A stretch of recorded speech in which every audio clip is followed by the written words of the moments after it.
Welcome to our channel. Latest ఎపిసోడ్లో ఏం జరగబోతుందో ముందుగానే తెలుసుకుందాం. ఫ్రెండ్స్, డైలీ సీరియల్ నోటిఫికేషన్ కోసం ఛానల్ని సబ్స్క్రైబ్ చేసుకోండి ఫ్రెండ్స్. అండ్ పక్కనే ఉన్న బెల్ ఐకాన్ని క్లిక్ చేసి ఆల్ ఆప్షన్ని సెలెక్ట్ చేసేయండి.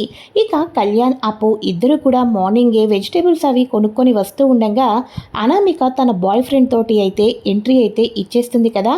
ఒక్కసారిగా అనామిక అనుకున్నాను, నన్ను కాదు అని ఈ అప్పుని ఎప్పుడు పెళ్లి చేసుకున్నావో నీ జీవితం రోడ్డును పడుతుందని అప్పుడే అనుకున్నాను. మహారాజులా ఉండేవాడివి, పాపం ఇక రూపాయి సంపాదించడమో తెలీదు, అంతేకాకుండా కవిత్వాలు రాసుకుంటూ బతికేస్తూ ఉంటావు. నిన్ను చూస్తుంటుంటే జాలేస్తుంది అని చెప్పేసి అనామిక అంటూ ఉంటుంది.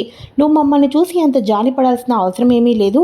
నా భర్త ఉద్యోగం చేస్తున్నాడు, ఉన్న దీంట్లోనే చాలా హ్యాపీగా సంతోషంగా ఉన్నాము అని చెప్పేసి అప్పు అయితే చెప్తుంది. ఇక కళ్యాణ్ కూడా, అవును అనామిక, నీతో పాటు ఉన్నప్పుడే ప్రతిరోజు ఒక మనశ్శాంతి లేకుండా నాలో నేనే టార్చర్ పెట్టుకుంటూ అనుభవిస్తూ బాధపడుతూ ఉండేవాడిని.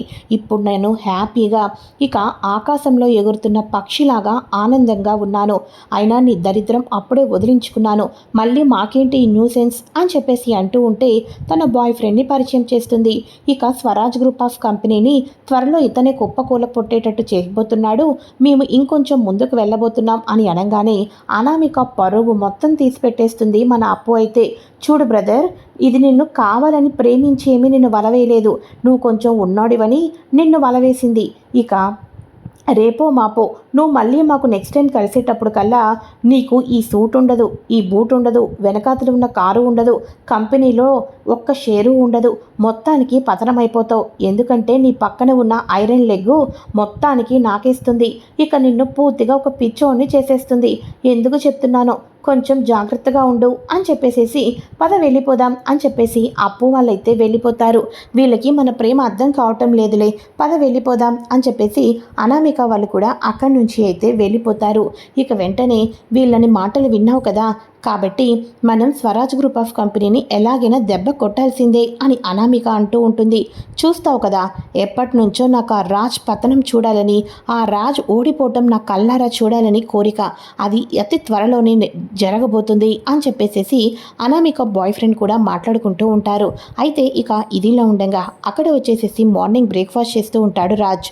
ఇక వెంటనే ఒక్కసారిగా స్టన్ అయిపోతాడు. ఇదేంటిది, కొంచెం కూడా టేస్ట్ అనేదే లేదు, ఉప్పులు కారాలు ఏమీ లేవు, ఇది అచ్చం గడ్డి తిన్నట్టే ఉంది, దీనికన్నా పచ్చగడ్డి తినటం అనేకం మేలు. అదేంటి, అయినా నీకు టిఫిన్ చేయటం ఏదో కొత్తలాగా చేశావు అని పని మనిషి శాంతాన్ని అడగంగానే ఒక్కసారిగా అదేంట్రా అలా అంటున్నావు, అడ్జస్ట్ అయి తినాల్సిందే అని అపర్ణ అంటూ ఉంటుంది. అదేంటి మమ్మీ, మొన్న టిఫిన్ చేసినప్పుడు ఎంతో టేస్టీగా ఉంది కదా అని అనగానే అది చేసింది పని మనిషి శాంత కాదురా, నీ భార్య కళావతి. కళావతి ఈ ఇంటికి వచ్చినప్పటి నుంచి ప్రతి ఒక్కరికి ఏమి ఇష్టం లేదు అన్నది మొత్తం తెలుసుకొని ఇక ఈ ఇంటికి అన్నపూర్ణాదేవిలాగా అందరి కడుపు నింపుకుంటూ వచ్చింది. అందుకని ఆ మనిషి లేదు కదా, ఇప్పుడు మనకి ఆకలి విలువ, టేస్ట్ విలువ అన్నీ తెలిసి వస్తాయి. ఇదే గతి, ఇంకేమీ లేదు, తింటే తిను లేకపోతే మానేసాయి అని చెప్పేసి అపర్ణ అనగానే ఏంటి అవన్నీ కళావతి చేసిందా, మరి అప్పుడు ఎందుకు చెప్పలేదు మమ్మీ, ఇప్పుడు ఎందుకు చెప్తున్నావు, ఏంటో ఈ పరిస్థితి, ఈ టిఫిన్ తినలేను అలానే కళావతిని మెచ్చుకొని ఇప్పుడు ఇంటికి తీసుకురాలేకపోతున్నాను, కర్మ అని చెప్పేసేసి ఇక రాజ్ అయితే ఆ టిఫిన్ని ఏదో రకంగా ఇష్టం ఉండి ఇష్టం లేకుండా తినేసేసి హ్యాండ్ వాష్ చేసుకొని వెళ్ళిపోతాడు. ఇక వెంటనే అయ్యగారు కనీసం పాలైనా ఇమ్మంటారా అని అనగానే వద్దు, నా కడుపు బాగా నిండిపోయింది అని అనగానే నాకు తెలుసురా, నీ కడుపు ఆకలితో ఉందని, ఆకలితో ఉన్నప్పుడే బ్రెయిన్ ఆలోచిస్తుంది, నీ భార్య ఏ తప్పు చేయలేదు, అనవసరంగానే నువ్వే పురుష అహంకారాన్ని ప్రదర్శించావని తెలుసుకోవాలిరా. నేను చెప్పడమో మీ నాన్నమ్మ చెప్పడమో కాదురా, భార్య విలువ నువ్వు తెలుసుకోవాలి, పక్కన భార్య లేకపోతే నేను ఉండలేను అనే ప్రేమతోటి నువ్వు నీ భార్యని ఇంటికి తెచ్చుకోవాలి తప్ప ఇక గట్టిగా అరిచో లేకపోతే నా ఆరోగ్యం గురించో కాదురా, అందుకని నేను ఇలానే మౌనంగా ఉంటున్నాను అని చెప్పేసి అపర్ణ తన మనసులో అయితే అనుకుంటూ ఉంటుంది.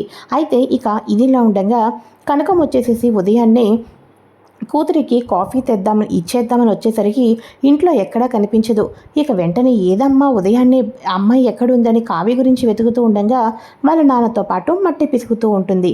నాన్న, ఇప్పుడు మనం మట్టి బొమ్మలతో పాటు కొన్ని వినాయకుడి బొమ్మని కూడా సేల్ చేద్దాం, ఎలాగో వినాయక చవితి వస్తుంది కదా అని అనగానే అవునమ్మా, మరి రంగులు వేయకోకుండా మట్టి విగ్రహాల్ని చేద్దాం, అది ఈకో ఫ్రెండ్లీ కూడా అవుతుంది అని చెప్పేసి కావ్య వాళ్ళ నాన్న ఎంత హుషారుగా మట్టి పిసుగుతూ ఉంటే, అబ్బబ్బబ్బబ్బబ్బా నాకెంత సంతోషంగా ఉందో.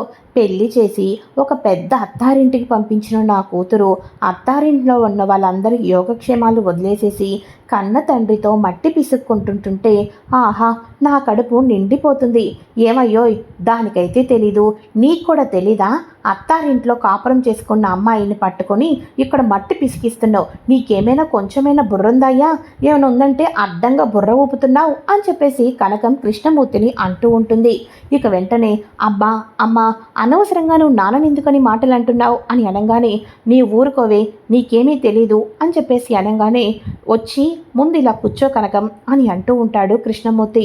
వంటగదిలో నాకు పనుంది, మీరేం చెప్పాలనుకుంటున్నారో అది చెప్పండి అని అనగానే, చూడు కనకం, ఆడపిల్లని అత్తారింటికి పెళ్లి చేసి అత్తారింటికి పంపించిన తర్వాత అత్తారింటి కుటుంబంతోనూ భర్తతోనూ సంతోషంగా ఆనందంగా ఉండాలి అని ఏ తల్లిదండ్రులైనా కోరుకుంటారే. కానీ కన్నీళ్లు పెట్టుకుంటూ ఇంటికి వచ్చిన కూతుర్ని పక్కన పెట్టుకొని, నువ్వు అనవసరంగా వచ్చావమ్మా, అత్తారింట్లోనే ఉండాల్సింది, నువ్వు మా పుట్టింట్లో ఉంటే ఈ బస్తీలో మాకు పరువు తక్కువ, నువ్వు మా పరువు గురించైనా సరే అత్తారింట్లోనే ఉండాలి కదా అని ఇష్టం వచ్చినట్టు ఇక మనం ఇలానే మాట్లాడామే అనుకో, కూతురు కష్టం తెలుసుకున్న వాళ్ళము అవుతాము. అప్పుడు అటు అత్తారింట్లోనూ స్థానం లేక ఇటు పుట్టింటిలోనూ స్థానం లేక ఆడపిల్ల ఎవరితో చెప్పుకుంటుంది? 20 ఏళ్ళు మన కన్నాం, 20 ఏళ్ళు దాకా మనం చూసుకున్నాం. అటువంటి ఆడపిల్ల సంవత్సరం అయింది అత్తారింటికి వెళ్ళి, అక్కడ పరిస్థితులన్నీ చక్కబడిన తర్వాత వెళ్తుంది. ఇలానే కంగారు పడి ఆడపిల్లను పుట్టింటిలో ఉంచి అవమానమని వాళ్ళు ఒకలా మాట్లాడుకుంటారు, వీళ్ళు ఒకలా మాట్లాడుకుంటారని మనం అత్తారింటికి పంపించాలనుకుంటే ఆ కూతురు అత్తారింటికి వెళ్తుందో లేదో నాకైతే తెలియదు, కానీ ఏకంగా ఈ ప్రపంచాన్నే వదిలి వెళ్ళిపోతుంది. కాబట్టి మనమే అర్థం చేసుకోవాలి కనకం అని అనగానే, అవునయ్యా, నువ్వు చెప్పింది నిజమేనయ్యా, ఏదో అత్తారింటికి వెళ్ళాలనుకున్నాను, కానీ అమ్మ కావ్య, అల్లుడు గారు నిన్ను ప్రేమతో తీసుకెళ్ళినప్పుడే వెళ్దు. ఇంతకాలం నిన్ను మట్టిబుర్ర అన్నానయ్యా, నిజమైన మట్టిబుర్ర నాది. సరే అయితే మీరు ఈ మట్టిని రెడీ చేస్తూ ఉండండి, మీ ఇద్దరికి నేను మంచి టిఫిన్ చేసుకుని వస్తాను. కావ్య, నీకు నచ్చిందే చెయ్యి అని చెప్పేసి అనగానే కనకం వెళ్ళిపోగానే ఇక వెంటనే కావ్య కన్నీళ్లు పెట్టుకుంటూ వాళ్ళ నాన్న భుజం మీద అయితే వాలిపోతుంది. ఇక వాళ్ళ నాన్న తనని ఇంత బాగా అర్థం చేసుకున్నారని సంతోషంగా ఉంటుంది. ఇక కావ్యకి ఫోన్ కాల్ అయితే వస్తుంది. సందీప్ గారు ఫోన్ చేస్తారు. అమ్మా, నువ్వు డిజైన్స్ గురించి వచ్చి అడిగావు కదా, ఒక కంపెనీ నాకు డిజైన్స్ కావాలి అని అడిగింది. ఆ కంపెనీకి కావాల్సిన డిజైన్స్ అన్నీ కూడా నీకు మెయిల్ చేశాను, నువ్వు నాకు డిజైన్స్ అన్నీ ఇస్తే నీకు డబ్బు కూడా ఇచ్చేస్తారు అని అనగానే, అవునా సందీప్ గారు, థ్యాంక్స్ అండి, థ్యాంక్ యూ సో మచ్ అండి అని చెప్పేసి కావ్య హ్యాపీగా ఫీల్ అయిపోతూ ఉంటుంది. అమ్మ, చెప్పానా, మళ్ళీ ఇప్పుడు నా చేతికి పని పట్టాలి, నేను డిజైన్స్ అవకాశం వచ్చేసింది అని చెప్పేసి కావ్య హ్యాపీగా ఫీల్ అయిపోతూ ఉంటుంది. అయితే ఒక్కసారిగా ఇంట్లో సుభాష్ తలపట్టుకొని ఉంటాడు. ప్రకాశం తలపట్టుకొని కూర్చుంటే రాహుల్ ఏమో ఒకటే భయపడిపోతూ కంగారు పడిపోతూ ఉంటాడు. అయితే అసలు ఏమైందండి, ఎందుకలా తలపట్టుకొని కూర్చున్నారు అని అనగానే, కంపెనీ 50% షేర్లన్నింటినీ కోల్పోయింది, అసలు అకౌంట్ మొత్తం కూడా పతనంకి మొత్తం చేరిపోయింది. ఇలానే ఇంకొంచెం కాలం అయితే Swaraj group of company graph అంతా కుప్ప కూలిపోతుంది అని చెప్పేసి తలలు పట్టుకుంటూ ఉంటారు. అదేంటి, ఇంతకాలం రాహుల్ ఆఫీస్కి వెళ్ళాడు కదా, ఏరా రాహుల్, ఏం చేశావు నువ్వు అని అనగానే, చూడండి అమ్మమ్మ, నేను చేసినవన్నీ కూడా ఫైల్స్ రెడీగా ఉన్నాయి, ఆల్రెడీ మావయ్య వాళ్ళు ఫైల్స్ అన్నీ చూసేశారు, నాది ఏ తప్పు లేదు, నాకు చేతనంతది చేశాను అని చెప్పేసేసి అనుకుంటూ ఉంటారు. అయితే ఇక వెంటనే ఇక ప్రకాశం వచ్చేసేసి, ఏంటి మనం ఎన్నో సేవా సంస్థలకి ప్రతి నెల కూడా ఎంతగానో డబ్బులు విరాళాల రూపంలో పంపిస్తున్నాం, కొత్తగా నువ్వొచ్చిన కానించి కొన్ని గ్రూప్ ఆఫ్ కంపెనీలకు పంపిస్తున్నావు అని అనగానే, అంటే ఇంకా అనాథాశ్రమాలకి వృద్ధాశ్రమాలకి ఇస్తే మనకు మంచి పేరు వస్తుంది కదా, అందుకని మావయ్య ఇచ్చాను అని అనగానే, అవునా, సరే అయితే ఎన్నో వేల కోట్ల రూపాయలను వాళ్ళకు ప్రతి నెల పంపిస్తున్నావే, కానీ ఆ అనాథాశ్రమాలు కానీ వృద్ధాశ్రమాలు కానీ ఎక్కడా లేవే అని చెప్పేసేసి ప్రకాశం అయితే ఆరా తీస్తాడు. ఒక్కసారిగా రాహుల్ నిజస్వరూపాన్ని బయట పెట్టేస్తాడు. అంతేకాదు, ఆఫీసులో ఉన్న డిజైనర్ శ్వేత కూడా రాహుల్ మీద కంప్లైంట్ ఇచ్చి తనని ప్రతిరోజు కూడా ఏదో రకంగా ఇబ్బంది పెడుతున్నాడని చెప్పేసి తాను కూడా రిజైన్ ఇచ్చేసి వెళ్ళిపోయింది అన్న విషయం కూడా సుభాష్ బయట పెట్టడంతో ఒక్కసారిగా అమ్మమ్మగారు నీకు మాట ఇస్తే ఇలాంటి వేషాలు వేస్తావా, నిన్ను నమ్మినందుకు ఇలాంటి వేషాలు వేస్తావా, ఇప్పుడు కంపెనీ ఏకంగా స్వరాజ్ గ్రూప్ ఆఫ్ కంపెనీ దివానా తీసే పరిస్థితి వచ్చేసింది అని చెప్పేసి అందరూ టెన్షన్ పడిపోతూ ఉంటారు. ఇక తాతయ్య గారు అయితే సీతారామయ్య గారు ఈ ఇంట్లో ఎవరు అడ్డు పెట్టినా ఇప్పుడు నేను చెప్తున్నాను, ఎన్ని సమస్యలు వచ్చినా ఎంతమంది ఆస్తుల గురించి తన్నుకుని చచ్చినా స్వరాజ్ గ్రూప్ ఆఫ్ కంపెనీని నిలబెట్టేది నా మనవడు మాత్రమే. వాడి మీద నాకు నమ్మకం ఉంది. 10 కోట్ల బిజినెస్ని 100 కోట్లుగా మార్చి చూపించాడు నా మనవడు రాజ్. కాబట్టి ఇక నుంచి ఇంతవరకులానే మునపటిలానే స్వరాజ్ గ్రూప్ ఆఫ్ కంపెనీ మొత్తాన్ని కూడా ఏలబోయేది రాజే అని చెప్పేసి రాజ్కి ఇస్తేనే నేను హ్యాపీగా ఉండగలను అని చెప్పేసి రాజ్కి మళ్ళీ ఆఫీస్లో అడుగు పెట్టమని చెప్తారు. ఆఫీస్లో అడుగు పెట్టమని రాజ్ కొత్త టెండర్లని అవని ఇవని ఏదో రకంగా చేయాలనుకుంటే కొంత మంచి టెండర్లకు తగ్గట్టు డిజైన్స్ అయితే కావాలి. కానీ ఆ డిజైన్స్ నెంబర్ 1గా ఇచ్చింది కళావతి. అంతేకాకుండా ఒక పెద్ద భారీ ప్రాజెక్టు కళావతి మూలానే వచ్చి కంపెనీ టర్నోవరే మారిపోయింది. ఇంటర్నేషనల్ లెవెల్లో ఏకంగా అమెరికా లాంటి ప్లేసుల్లో గుడిలోకి విగ్రహాల నగలు కూడా కళావతి డిజైన్సే చేరుకున్నాయి. అటువంటిది ఇప్పుడు కళావతి ఆఫీస్లో లేదు. ఉన్న డిజైనర్ శ్వేత డిజైన్ ఇచ్చేసి వెళ్ళిపోయింది.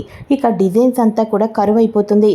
తాతయ్య గారు నా మీద నమ్మకం పెట్టుకున్నారు, అలా అని చెప్పేసి ఇప్పుడు నేను కళావతి కాళ్ళు పట్టుకున్నా లాభం లేదు అని చెప్పేసి రాజు వాళ్ళు తెగ కంగారు పడిపోతూ ఉంటారు. ఇలా కంగారు పడిపోతూ ఉండగా ఇక రాజు వచ్చేసేసి ఆన్లైన్లో వచ్చేసేసి డిజైనర్స్ కావాలి అని చెప్పేసి చెప్పంగానే కావ్య వేరే మెయిల్ ఐడి పెట్టుకొని ఇక రాజ్తో చాట్ అయితే చేస్తూ ఉంటుంది. సార్ నాకు పిల్లలు ఉన్నారు సార్, నేను ఆఫీస్కి రాలేను అలా అని చెప్పేసేసి ఫ్యామిలీ రిస్ట్రిక్షన్స్ కారణంగా మేము ఫేస్ కూడా రివీల్ చేయకూడదు, మీకు డిజైన్సే కదా కావాలి, ఆ డిజైన్స్ నేను ఇస్తాను అని కావ్య పతనం అయిపోతున్న కంపెనీకి కావ్య తన పేరు చెప్పుకోకుండా మంచిగా డిజైన్స్ అయితే వేసి వాటిని పంపిస్తుంది. వాటిని పంపించి ఇక పతనం కాబోతున్న కంపెనీని కళావతినే నిలబెడుతూ ఉంటుంది. ఇక రాజ్ ఆ కళావతి ఇంతకాలం కొమ్ములతో రెచ్చిపోయింది. తను లేకపోతే నేను ఏమైపోతానో అనుకుంది. నాకంటూ ఎవరు ఉండరా, చూడు నేను కూడా ఇప్పుడు మంచి డిజైనర్తో దూసుకుపోతున్నాను, కళావతికి తగిన గుణపాఠం చెప్పాలి అని రాజ్ అయితే అనుకుంటూ ఉంటాడు. కానీ సుభాష్కి పంపిస్తున్నది తన కోడలే అని నిజస్వరూపం అయితే తెలుస్తుంది. ఇక కళావతిని ఇన్ని రోజులు పంపిస్తుందన్న విషయం తెలియకోకుండా ఆఫీస్లో మంచిగా వెళ్ళిపోతుంది కదా నాకంతా అని చెప్పేసేసి ఇక రాజ్ పూర్తిగా ఆఫీస్ విషయాల్లో పడిపోయి కళావతి మీద పంతంతో ఇంకా ముందుకు వెళ్ళాలని ప్రయత్నం చేస్తూ ఉంటాడు. ఇది ఫ్రెండ్స్ లేటెస్ట్ ఎపిసోడ్. త్వరలోనే కళావతి నెల కూడా తప్పబోతుంది. కళావతి ప్రెగ్నెంట్ అయిన తర్వాత ఏం జరగబోతుంది, కథలో ఎటువంటి మలుపులు రాబోతున్నాయి ముందుగా తెలుసుకోవాలి అనుకుంటే తప్పకుండా ఛానల్ని సబ్స్క్రైబ్ చేసుకొని పక్కనే ఉన్న బెల్ ఐకాన్ని క్లిక్ చేసి ఆల్ ఆప్షన్ని సెలెక్ట్ చేసేయండి. Thanks for watching friends.